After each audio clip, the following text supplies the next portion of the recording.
Magwara, jodala mageno, agone ruodhwa kendo Nyasachwa ni erokamano kuom loso thuolo majaber machal gi mar mondo wawuo kodi kit weche machal nade ma Jehova oloso thuolo ni. An mawuoyo kodi nyinga Pastor Gorongaro Isaiah, awuok e kanisa mar Bahati Ministries Ler e piny Kayole. To kapok wawacho wach moro amora, jora Magwara to wadhi kulo wiwa piny mondo wami Nyasaye polo kod piny duong'. Jehova mar oganda lweny, chunya odendi jatend lweny, erokamano kuom loso thuolo ni mar mondo wawuo weche ni ka kinde pod nitie. Timnwa ng'wono Ruodh polo mar kuom Yesu. Amen. Jora Magwara, adhi wuoyo kodi e ndiko mawuok e Mariko 16. Anuoyo e Mariko 16. Kendo adhi somo thuon wach kaka ondiki. Thuon wach wacho niya, chier mar Yesu, mano ja Nazareth. Kare Yesu kende ema nochier momuomo liel. Ajuoke magweng'wa osetho, ji to noluorogi. Magweng'wa bende nosetho, ji noluoro. To kaka ne githono pok gichier, konegi tiluongo ni jochiende. To we apimni gima ondiki kawuono e Mariko 16 matindo 3. Maler mar Jehova wacho niya, to kane pod gin e yo gidhi, ne gipenjore niya, ng'ano ma ang' nong'ielnwa kidi molorgo dho liel. Mane gima dwa wuoye, kidi moloro dho liel, kidi moloro nyim dhoranga gi ng'ato, kidi moloro ohand ng'ato, kidi moloro inyar ng'ato. Ma kata odhi e tedo to ji ong'eyo ni kaka kidi nodino ne kend marocha e kaka kidi biro dino ne ka. Omiyo nyaka Joseph bende nosedonje mowacho ne yawuot wegi ni kik ihedhrie, nikech loka manyocha ne entiere cha notieke higni 3, kata mana nyathi madome nyuka onge. Ma kikitemie kawuono ni wakelo chier mar choke ja Nazareth Yesu man kod loch. Mine openjore ni to ng'ama nade ma ang' nong'ielnwa kidi. Chuo osepenjore ni ng'ama nade ma ang' nong'iel kidi madalawa ma samoro ng'ato nodongo to yudo ka kidi no nitie kinde kwaro, man en bende kodongo to yudo ka wuono bende kidi notamore ok ong'ielre. Kawuono ni wachungo chier mar choke ja Nazareth Yesu komeko ng'ato manyalo ng'ielo kidi momoko nyaka ohand ng'ato, momiyo ala imedo ne nyaka loan machak med machielo, ohala pod nyumre anyuma. Kidi mano mako yawuot wegi manodhi e mbalariany kawuono gidhomo kisungu madongo e tie dukni ka gikawo nyako poko rabolo e gik moko mag jwela moko e paper bags ka gikete tokgi. Kare kidi no oselwar nyim dhorangach modino mowacho ni kata itere e mbalariany kata ni us lopi to nitie kidi manodhi olor nego do ng'ato matek ma kata papers nego eko ok nyal konye. Nokaw kidi modhi oketie wi papers mag ng'ato. Kawuono ng'ato wuotho kadao kendo ywak openjore ni nochakne gi kure kara natiek gi kuma nade. Miyo ywak koparo nyaka lo mano uso ka notweyo ndinye matek, otwe iye matek. Owacho ni nyakwar mani ma chiemoro nogola e wuoyo, nogola e ng'ono, nogola e chong. Kawuono wachungo chier mar choke Yesu ja Nazareth, ng'at manyalo siro od ng'ato manitie kidi modhi moloro matek. Kidi no ka ji wuotho to nene nyim dhorangach wacho ni ajo dala ni to kare ne chal nade. Kare dala ni ang'o momiyo liete donje higa ka higa, dwe ka dwe, bang' dweche adek ka dweche adek. Kara nitie kidi manokaw to bimo dhi olorgo nyim dhorangajno. Gima nodong' ne dalano nothung'e ni ok onyal sudo, onge ng'ama nyalo yude tich, onge nyar ng'ato manyalo tedo, onge yawuoyi manyalo kendo, onge tich minyalo yudi, onge pith manyalo bet e dalano, ohala ok nyal sudo. Nokaw kidi modhi olor godo matek. Kawuono wa Yesu wakelo Yesu komeko, ng'at manyalo golo kidi manodhi omako dala ng'ato matek. Entiere ka tinga mang'ongo biro dhire kogole oko ja Nazareth, en kende moromo. Duongo dog ni jatend lweny muma wacho niya, kane pod gin e yo gidhi, gipenjore ni to ne gipenjore niya, ng'ano ang' mang' nogolnwa kidi molor go dho liel, ng'ano mang' nopar dalawa ma chandruok nitie, ng'ama ang' nogolnwa tuo mosiko e odni, ng'ama ang' nogolna koko manie oda mosiko pile kod pile, ng'ama biro golo na tuo mar changa modonjo na ot momiyo oda ni nyithindo ok nyal winje maber, ok nyal winjo maber, jaka mama ok nyal winjo maber. Kana nodhi olor kod kidi matek. Kawuono wakelo Yesu, wacho ni biuru jomogangre gi misike mapeka na miwiyweyo. Kawuono wakele kawuono ni ng'ama neno kogangre gi misike mapek madala gi ode nyaka nyithinde nyaka ohande nodhi olor matek kod kidi marang'ongo, kidi ma ji neno, ka ji wuotho to neno, ji wuoye, e nyim dharangaji no ji wuoye, tiji no ji wuoye, kata mano ala no ji wuoyo, neno kidi mano nolor godo dharangaji no, nolor godo tiji no, giwacho ni mar joka ng'ane ni to pogore nwa, wan kod duoko kawuono Yesu duoko, ja Nazareth, ng'at modonjo dala gi Lazaro, sama Lazaro ne nie bwo liel, olwang ni fuyore kuome nyaka kudni, komeko sama nodonjo, ka jodongo riede tie chiel, jodongo manobet mos, girita adek der ka yiem, sama Yesu meja nodonjo, ng'at ma jaduok geno, Lazaro nochung're lela, nying Yesu ja Nazareth, ma fo malitongo gufa malinogo sarut, nyaka lwang ni ogo sarut, ene ka ja Nazareth, ng'at ma bro golo kidi manade, manomako dala ng'ato, wang'e ja Nazareth, duong' odog ni wendo. Zaburi 22 Matinda 12 to kapok asomo to winji, to kane pod gine yo gidhi, ne gipenjora ni ng'a mang nong'ielnwa kidi moloro go dho liel, to kane giting'o wang'gi, ne gineno ka kidi no oseng'iel dire, ibiro ng'iele dire, kidi moselor no ero, ibiro ng'iele dire, chandruok mosemako par ng'ato, ibiro ng'iele dire, ok lich ni luonge ni COVID-19, ibiro ng'iele dire, ok lich ni luonge ni diabetes, ibiro ng'iele dire, ok lich ni en dhier manyaka jogweng' neno, ibiro ng'iele dire, ok lich ni en TB, ibiro ng'iele dire, ok lich ni en koso nyathi, wan gi Jehova man kod nyithindo, oloko nying Sarai moluongo ni Sara, ng'at mogwedhi kawuono Jakobo, ikone ni winji kawuono ni Jakobo wuod Isaka, ok chak luongi gi nyingi mar Jakobo, ok chak luongi gi nying mar dhier, ok chak luongi kod nying mar mama maonge kare madichuo e wiye, kawuono Jehova mi odi kaka jowadu kawuono, waikore ne darusu mari e nying Yesu ja Nazareth, ma kinyiso ji pete,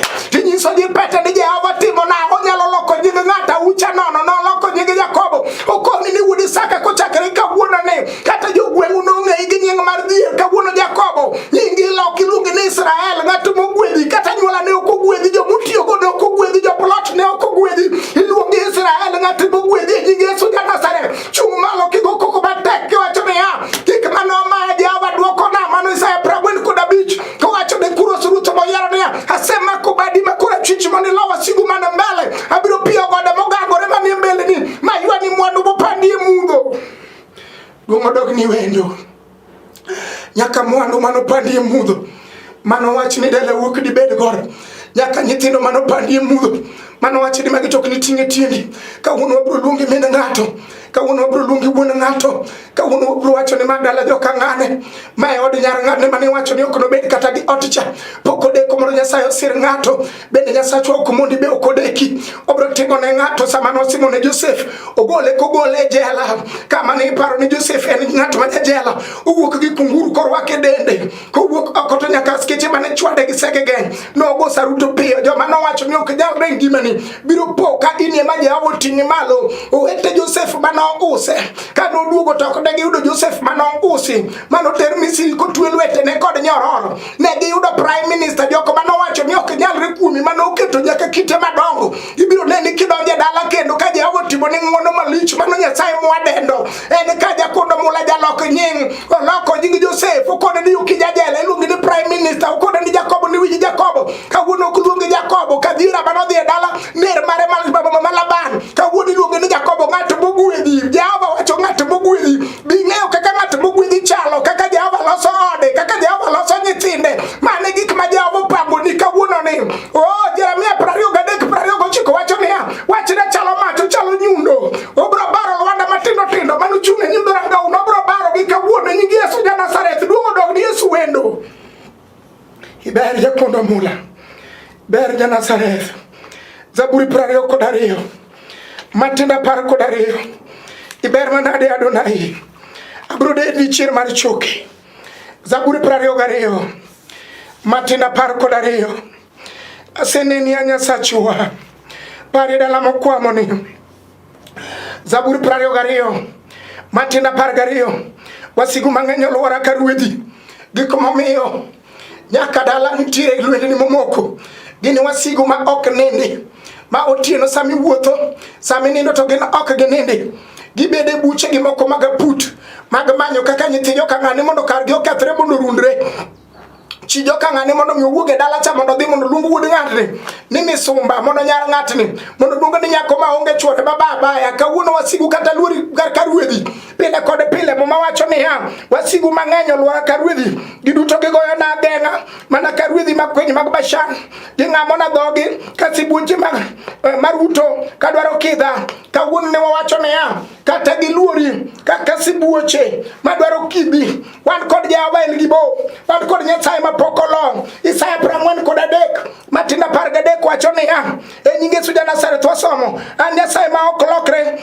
nyaka chieng. Jehova kano wacho nobiro siro dalau obiro golo kidino kata wasigu luori machalo ruedhi mag Bashan obiro timo ni ng'wono mano Nyasaye mapok olong. En ye Jehova manokao moloso modhi oloko nyinge Jakobo entie kaka wuono Esther nodhi oloko nyinge ogolo nyathi kich moketo mobedo chi ruoth iluongo ni Mikach ruoth ang'o ma pod pok odeko merwa onge gima osedeko Jehova dwa timo ni kawuono ni kiting'o badi kiwacho ni Jehova timna kawuono kata tekra morumo Jehova biro gola pien mar midekre kawuono ni aluongora ng'at mochango ok achaka bed ng'at ma jamidekre musike pien pile kod pile ng'at ma nyithinde pile kod pile siko bedo kod chandruok Jehova chielo dala na chielo oda wang'e ja Nazareth Yesu mapok olong enitiere kao Daudi ka Jesse kogole kwath koting'o kede koting'o nyaka rabuon mano fulo kuonde mano dhi ochieng mano wuothe go eko Jehova golo jakwate kwath okele Jehova ma jaloke nying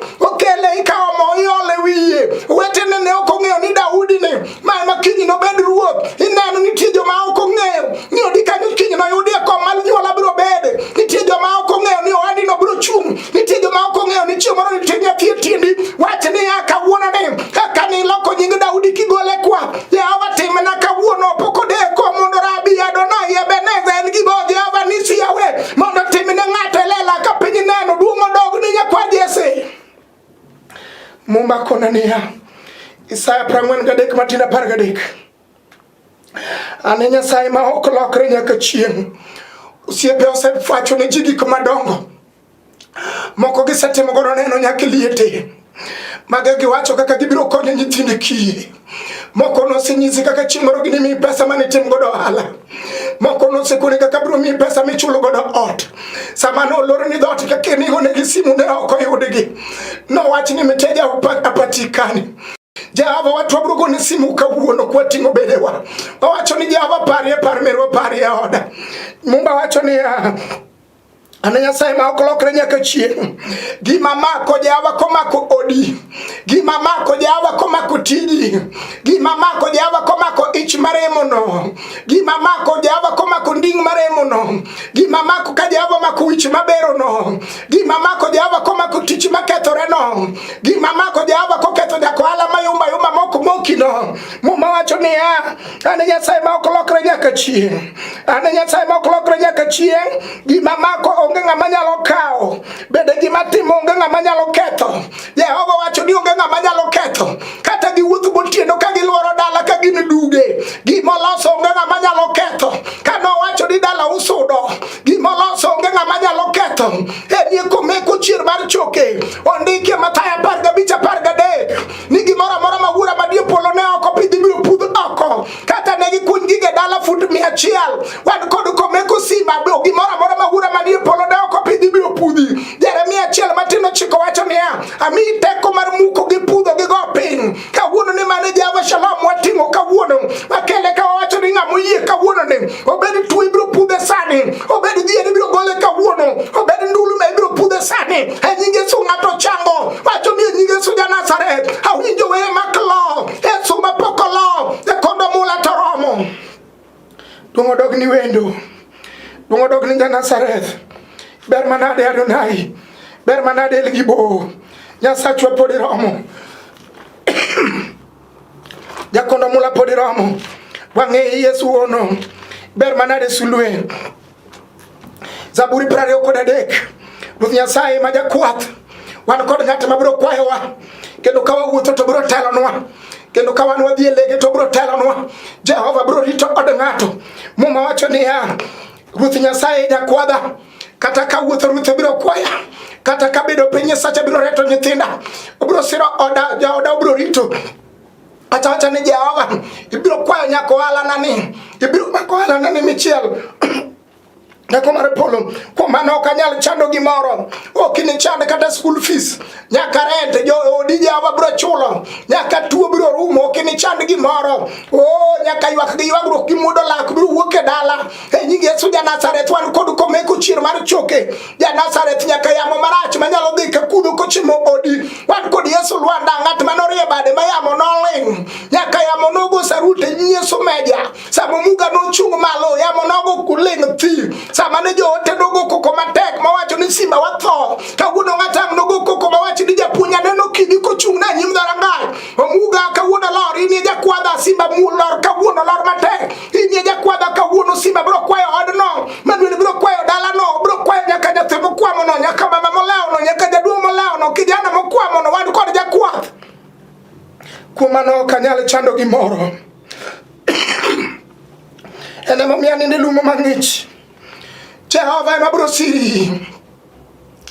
Madala ni sudi, madala usudi, maodi sudi, moandi sudi, manyaka tuche mominyiri rum, Jehova biro timo ni ng'uono, kendo tera mondo modho e pi mokwe, oduogo chunya kendo telo na yo makare kaka nosesingore.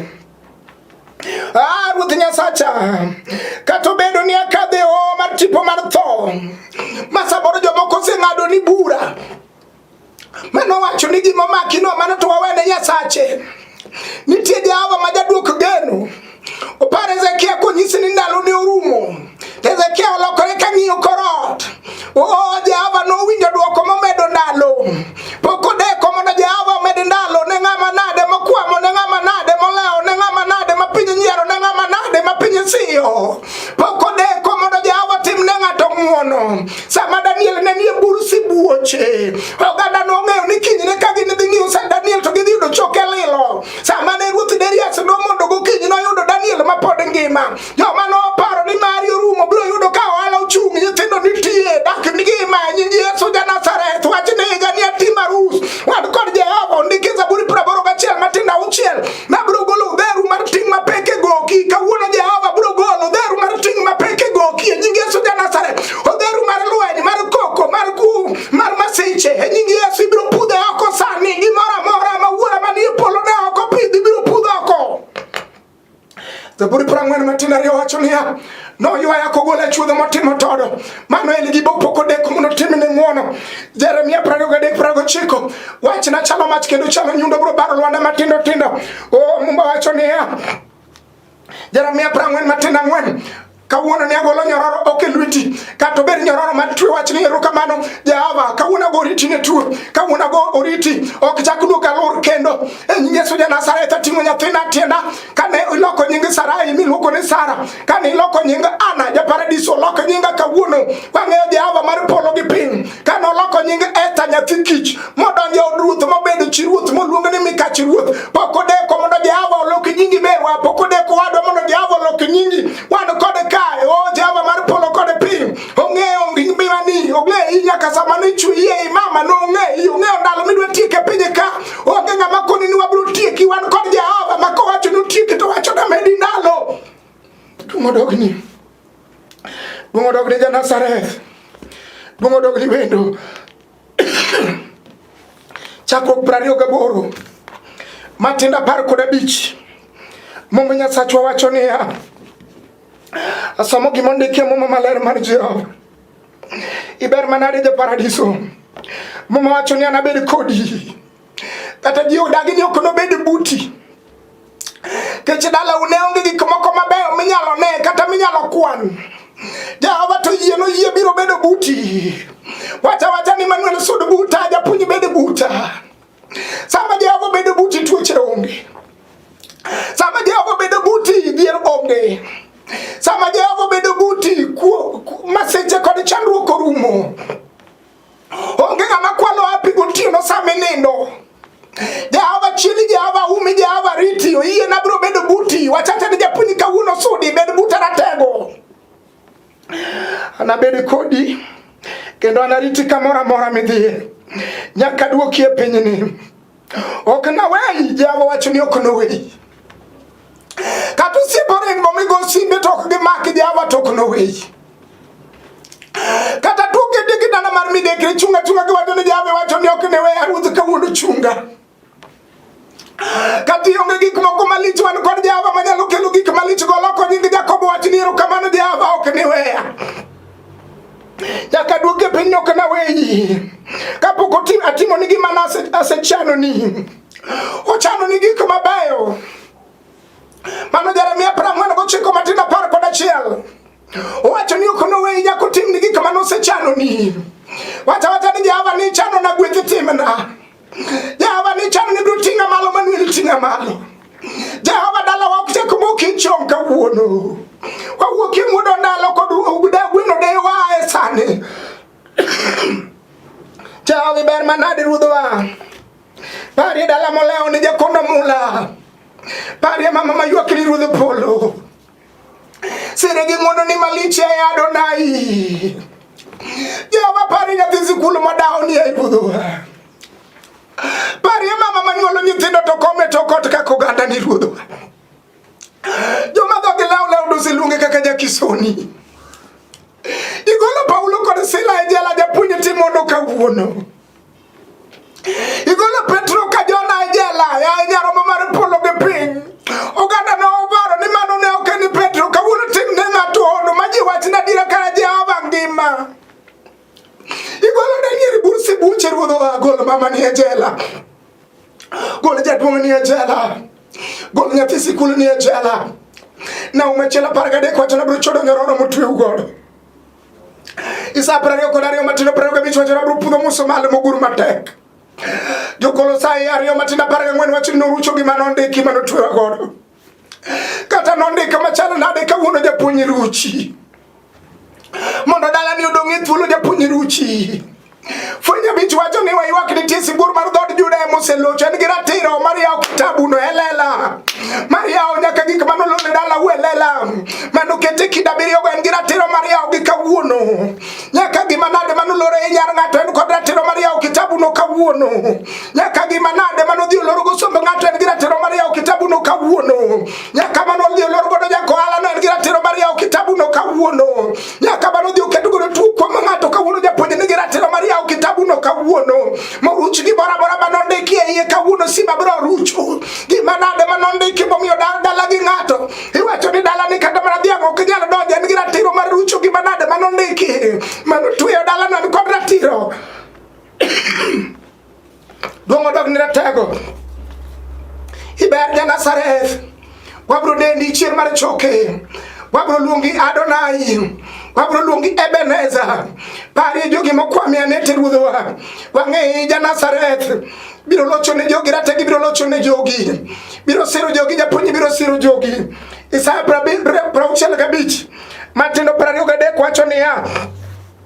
Maler mar Jehova. Muma maler. Ok ni ketho tekregi ka yiem nono. E ohandi no ok ni ketho tekri. E tedo ni no ok ni ketho tekri. Oh, nyaka kawuono ni. Nyaka tich miyudo do ibiro sudi e mbele. Sami ting'o ji malo inuting'i malo. Nying Yesu ja Nazareth. Daniel nodhi nyaka piny mawendo. Mane kama Daniel nodhi omiye promotion. Kata in e piny Naivasha, in Homa Bay, in Nakuru nyaka Migori, kata in Nairobi kuma nade. Ok ni ket tekri nying Yesu ja Nazareth. Wan kod Adonai Ebenezer eligible Jehova manyalo loko nying ng'ato. Ok ni ket tekri nying Yesu ja Nazareth. Gimora mora ma ini chak Jehova no bede kodi kata kokodi.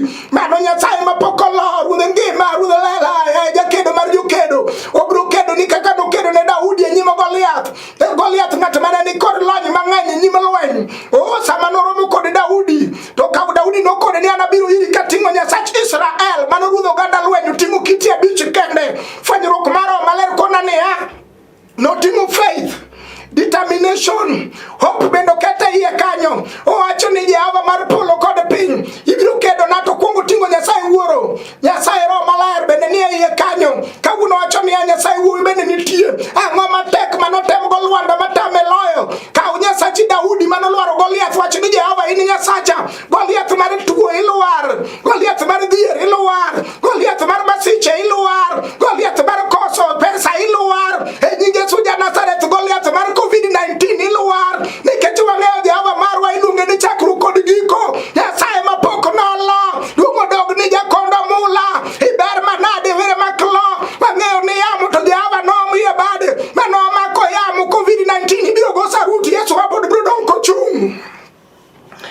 Dungo dog ni wendo. Sa prauchiel gabi pragadek. Bende okini nyuol nyithindo maneno masira. Nimar gin kachiel gi nyithindgi gin joma Ruoth Nyasaye ogwedho. Wadhi kodi e lamo. Jehova ber manade. Pare mama mowinjini, pare jaduong' mowinjini. Pare nyathi sikul mowinjini ya Nyasachwa. Siri jogi ja Nazareth. Iumgi kendi chiel gi tekoni. To mara kumin Yesu. Amen. Jora magura jodala mageno. An mawuoyo kodi nyinga Pastor Goro Ongaro Isaiah. Awuoke kanisa mar Bati Ministries Israel e piny Kayole. Namba dang yudago en 0733 79 49 10. Anuoyo. Namba dang yudago en 0733 79 49 10. Namba machielo en 07 kendo 07 to 70 5376. Anuoyo. Namba dang yudago machielo en 07 kendo 07 to 70 5376. Mad Jehova majasiri joge osiru kawuono, osiru kiny, osiru ndalo kondalo. Amen.